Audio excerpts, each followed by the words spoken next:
Est-ce que c'est que on l'a lié koyoka malili tote ondeko? Fais mali wa yonde nanie. Yokupa matepele.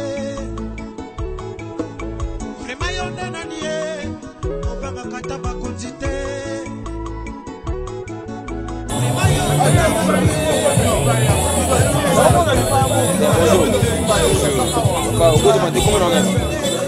Tonton Bakina Yolo.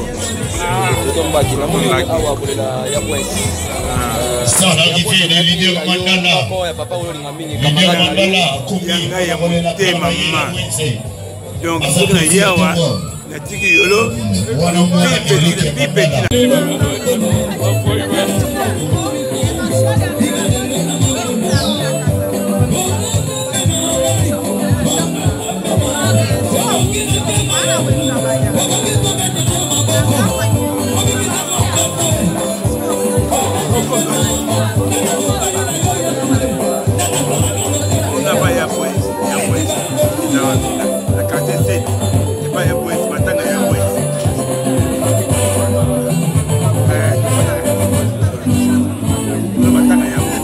Mon journaliste,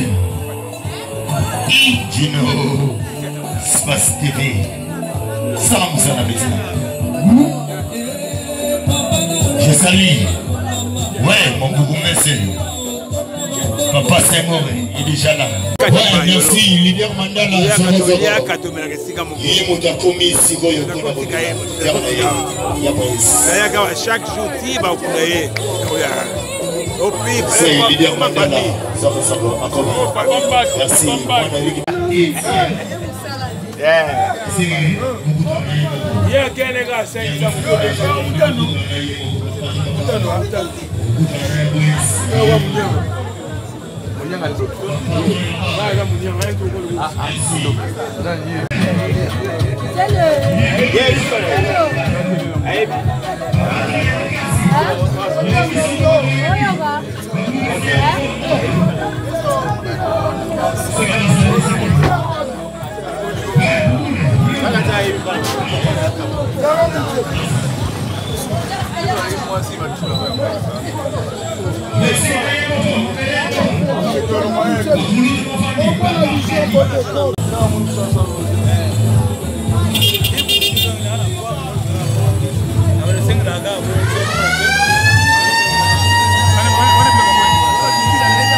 Merci.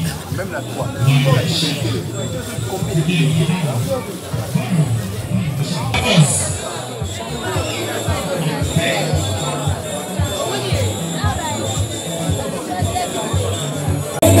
Papa Senghor, bilone papa, vous ne avez pas les camboyo. Oh, Ndesimo, Yabouense. Merci, c'est l'arrivée de papa. Mon beaucoup merci, Chabachi. Mon beaucoup merci, Papa Senghor. Papa Kolela, c'est Kolela. Papa, ils sont Kolela. Kolela, Yabouense. Yabouense. Merci, Papa Senghor. Papa Senghor.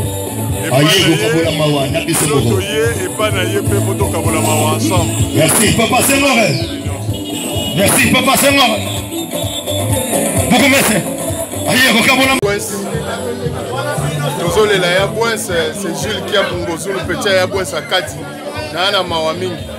Mes condoléances na famille nyonso bana nyonso ya njili na ndenge ya na biso akei esali mpasi. Merci. Wana pena vie nanga pena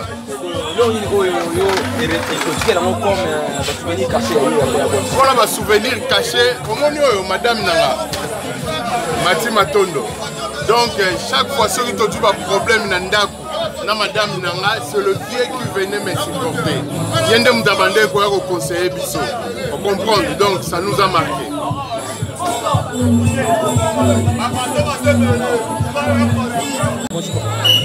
Bonjour.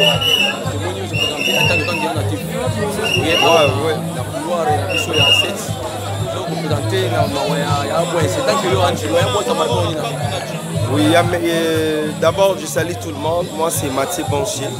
Je suis journaliste à la RTVS 1 et puis à Congo. Il y a c'est une icône Angile parce que biso de Baraviwana, ya Mamutu, ya bien à Sala que à la Msanjili na ba initiative na Mambele. Apesa pe kuna ba jeune bazo sa ba bar Nicolo. D'abord to lele kaka mes condoléances à tout le monde. Bonjour.